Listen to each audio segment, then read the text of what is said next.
কেউ যদি আপনাকে ছেড়ে চলে যায়, বি গ্রেটফুল ফর ইট। মন থেকে শুকরিয়াতান পড়বেন, আলহামদুলিল্লাহ, যে আল্লাহ আপনাকে, কার চেহারা কেমন, বাস্তবতা কেমন, আপনি কাকে ভালোবেসেছেন, সে আদৌ ভালোবাসা পাওয়ার যোগ্য কিনা, আপনি যাকে বিশ্বাস করেছেন সে আদৌ বিশ্বাসযোগ্য কিনা।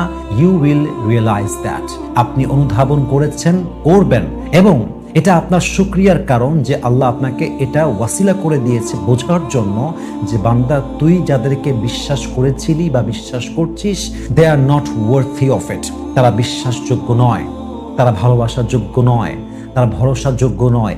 একমাত্র আমি আল্লাহ তোর বিশ্বাসযোগ্য, একমাত্র আমি আল্লাহ তোর ভরসার যোগ্য, এবং পৃথিবীতে no one in this world like me.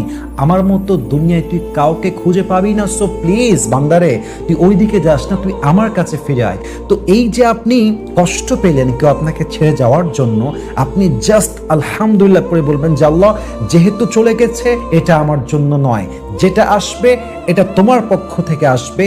তুমি যা করেছো তাতেই আমি খুশি, তুমি যা করো নাই তাতেও আমি খুশি। I don't have any complain, I don't have any objection in my life. I am just trying to be grateful and I am saying আলহামদুলিল্লাহ ফ্রম মাই হার্ট। আল্লাহ, আমি তোমার শুকরগুজার বান্দা হতে চাই। আল্লাহ, আমার কোনো কমপ্লেইন নাই। আল্লাহ, তুমি যা করেছো তাতেই আমি শুকর, আলহামদুলিল্লাহ, আই এম হ্যাপি অ্যাবাউট।